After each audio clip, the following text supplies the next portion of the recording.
नमस्कार विद्यार्थी मित्रों, आज हम बुड्ढी काकी इस गद्य कहानी का पार्ट 2 आज समझने जा रहे हैं। तो बुड्ढी काकी इस पाठ का सार, बुड्ढी काकी का स्वभाव कैसा था, तो इसके बारे में हम पहले समझेंगे। बुड्ढी काकी का कभी अपना भरा पूरा एक परिवार था, पर पति और नौजवान बेटों की मृत्यु हो जाने के कारण बिल्कुल अकेली और बेसहारा हो गई थी। वह एक विवश होकर अपने परिवार से एकमात्र भतीजे बुद्धिराम के साथ रहने लगी और सारी संपत्ति, सारे पैसे, धन दौलत जो भी थे वह उसके नाम कर देती है। बुड्ढी काकी का दुख। बुड्ढी काकी को पेट भर भोजन न मिलने पर वह बहुत दुखी हो जाती थी।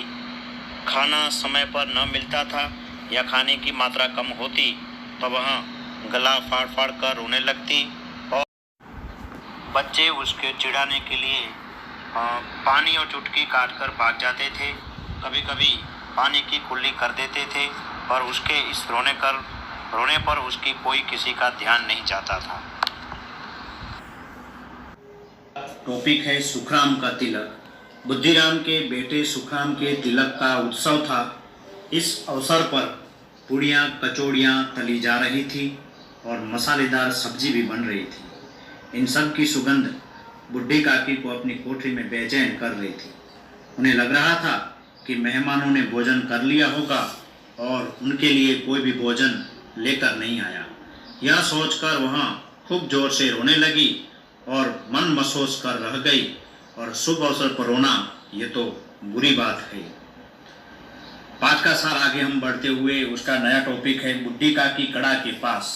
जब बुड्ढी काकी कड़ा के पास जाती है, कल्पना में लाल लाल पूड़ियाँ जब दिखाई देती है वह नाचने लगती है।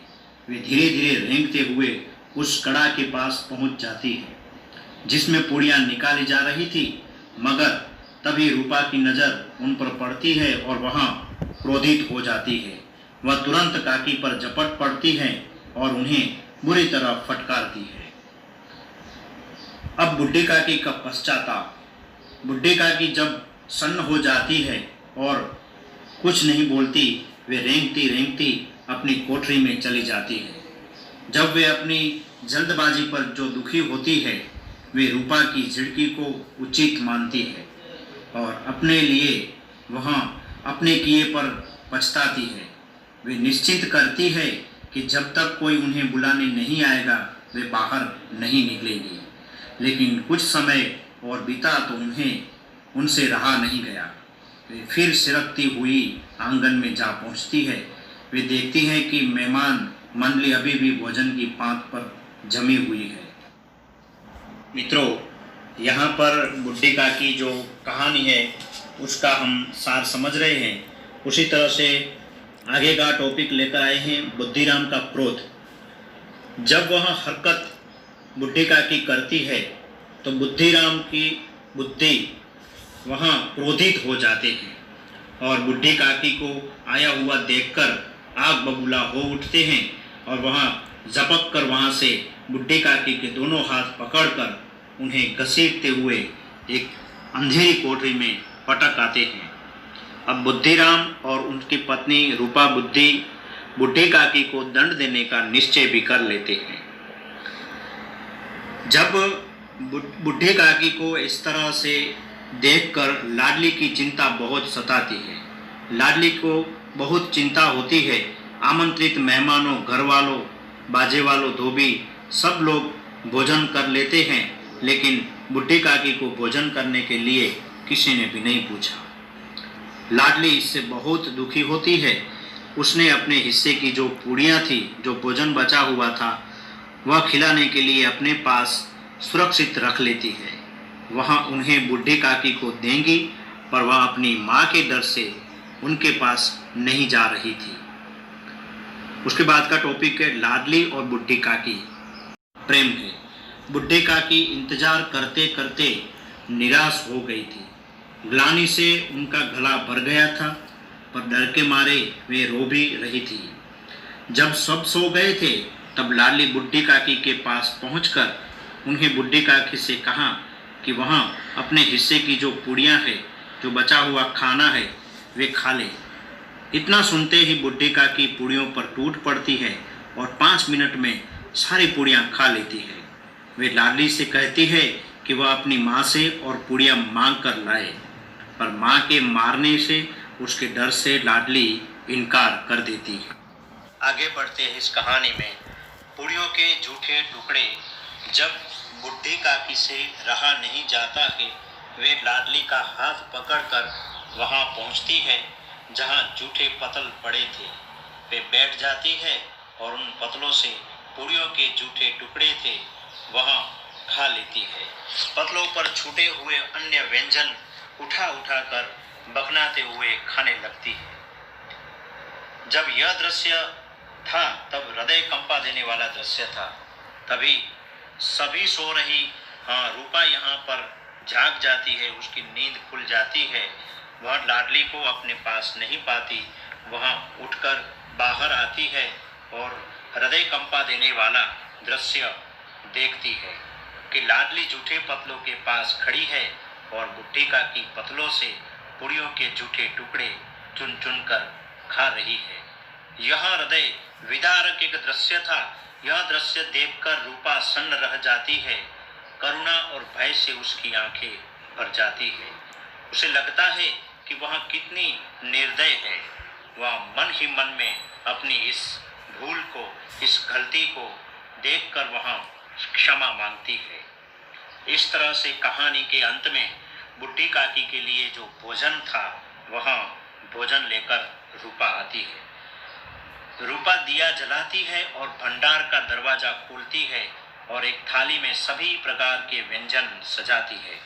वहाँ बुड्ढी काकी को वहाँ से उठाती है और भोजन की थाली उनके पास रखकर उनसे भोजन करने के लिए कहती है। वहाँ बुड्ढी काकी से अपनी भूल के लिए बुरा न मानने और परमात्मा से इस अपराध के लिए क्षमा और माफ़ी मांगती है और वहाँ प्रार्थना करती है। इस तरह से बुड्ढी काकी की यहाँ कहानी के अंत में वह माफ़ी भी मांगती है। बुड्ढी काकी की सदिच्छाएं बुड्ढी काकी भोले बच्चे की तरह सारा तिरस्कार, सारा गम भूल कर भोजन करने लगती है।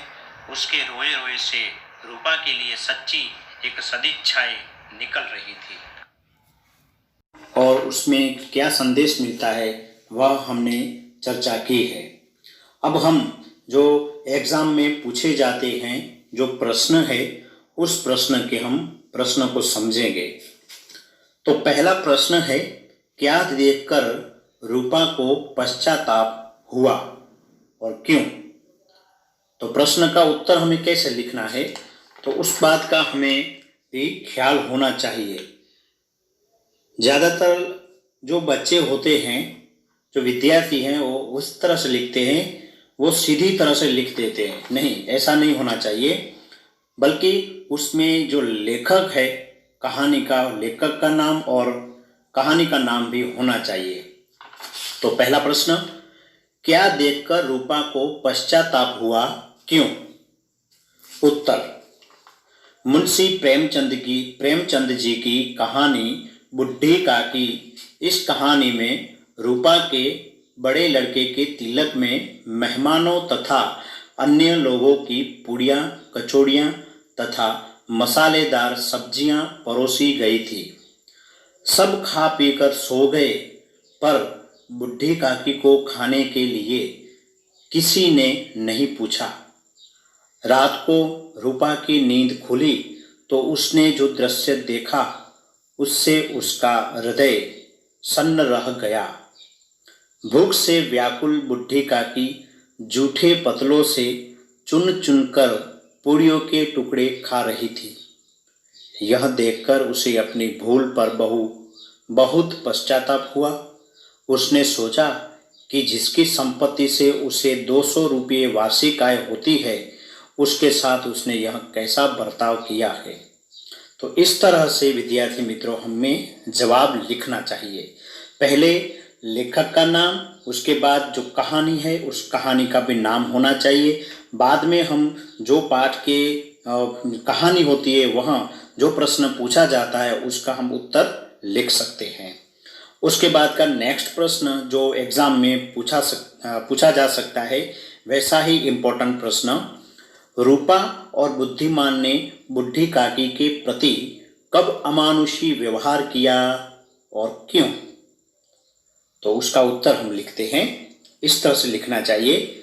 मुंशी प्रेमचंद जी की बहुत सारी कहानियां हैं, उनमें से श्रेष्ठ कहानी बुढ़ी काकी है और बुढ़ी काकी में रूपा और बुद्धिराम के बड़े बेटे के तिलक में पूड़ियाँ कचौड़ियाँ जब बन रही थी, जब वह भोजन तैयार हो रहा था और मसालेदार सब्जी भी बन रही थी, घी और मसालों की सुगंध चारों ओर फैल रही थी, बुढ़ी काकी को यह सुगंध बेचैन कर रही थी। वे रेंगते रेंगते कड़ाह के पास पहुंच गई थी। इस पर रूपा आग बबूला हो उठी थी और उसने काकी को दोनों हाथों झटक कर उनको बहुत जलील किया था। उसके बाद एक बार फिर बुढ़ी काकी भोजन की आशा में सरकती हुई आंगन में आ गई थी, पर मेहमान तब तक भोजन कर ही रहे थे। इस पर बुद्धिराम का क्रोध से तिल मिला गया था। वह काकी के दोनों हाथ पकड़कर घसीटते हुए उन्हें उनकी कोठरी में पटक आया था। इस प्रकार रूपा और बुद्धिराम ने बुढ़ी काकी के प्रति इन दो अवसरों पर अमानुषी व्यवहार किया था। तो इस तरह से विद्यार्थी मित्रों हमें उत्तर लिखना चाहिए। है खाने के बारे में बुढ़ी काकी के मन में कैसे कैसे मंसूबे बंधे? उत्तर, मुंशी प्रेमचंद जी की कहानी बुढ़ी काकी में बुढ़ी काकी की कल्पना में पूड़ियों की तस्वीर नाच रही थी। पूड़ियाँ लाल लाल फुली फुली नरम नरम होंगी, कचौड़िए में अजवाइन और इलायची की महक आ रही होगी। उन्होंने खाने के बारे में तरह तरह के मंसूबे बांधे थे। वे कहती, पहले सब्जी से पूड़ियाँ खाऊंगी, फिर दही और शक्कर से। कचौड़ियाँ रायते के साथ मज़ेदार मालूम होगी। वे कहती, चाहे कोई बुरा माने या भला, वे मांग मांग कर खाएंगे। लोग यही कहेंगे ना कि इन्हें विचार नहीं है। कहाँ करे लोग, इतने दिन के बाद पूड़ियाँ मिल रही है तो मुंह जूठा करके थोड़े ही जूठ उठ जाऊंगी। इस प्रकार बुढ़ी काकी के मन में खाने के बारे में मंसूबे बंधे थे। और आखिरी प्रश्न की हम जब चर्चा करते हैं, वह भी इम्पोर्टेंट और एग्जाम में पूछा जा चुका है। प्रश्न है, बुढ़ापा तृष्णा रोग का अंतिम समय है, लेखक ने ऐसा क्यों कहा है? तो उसका उत्तर हम ऐसे लिखेंगे, मुंशी प्रेमचंद जी की कहानी बुढ़ी काकी में अपने जीवन में मनुष्य की तरह तरह की कामनाएं होती है। बचपन, किशोरावस्था, युवावस्था तथा प्रौढ़ावस्था तक मनुष्य जल्द से जल्द कामनाओं की पूर्ति उतनी चिंता नहीं होती जितनी वृद्धावस्था में, क्योंकि वृद्धावस्था में मनुष्य के जीवन में गिने चुने वर्ष बचे रहते हैं। वह जीवन के बचे खुचे वर्षों में अपनी कामनाओं को पूरा करने की हर हालत में कोशिश करता है। इसके लिए उसे बुरे भले मान अपमान की परवाह नहीं होती। इसलिए लेखक ने कहा है कि बुढ़ापा तृष्णा रोग का अंतिम समय है। तो विद्यार्थी मित्रों, इस तरह से हमने प्रश्न की चर्चा की। जो प्रश्न पूछे जाते हैं उसको हमें कैसे लिखने चाहिए वह मैंने आपको बतलाया। तो पहले हम जब प्रश्न पूछा जाता है तो पहले लेखक के नाम से और बाद में जो कहानी होती है, जो पाठ होता है, उसका नाम भी होना चाहिए। जो कविता है तो कवि का नाम, और कविता जो होती है उस कविता का भी नाम होना चाहिए। तो इस तरह से हमें अच्छे गुण आते हैं, अच्छे मार्क्स आते हैं। तो विद्यार्थी मित्रों, यहाँ पर जो बुढ़ी काकी कहानी है पार्ट 2, उसके हम प्रश्न की और उसका सार लेखन यह हमने समझा है। आगे नेक्स्ट वीडियो में हम नया टॉपिक लेके आएंगे। और तब तक के लिए मैं आपसे अलविदा यानी कि इजाज़त लेता हूँ। आप यह जो भी वीडियो मैं बना रहा हूँ, अपलोड कर रहा हूँ, उसको देखते रहिए और समझते रहिए और अपनी जो आपका महत्व का जो वर्ष है उसको आप अच्छी तरह से अपनी मेहनत करके आप सफल और सफलता प्राप्त करिए।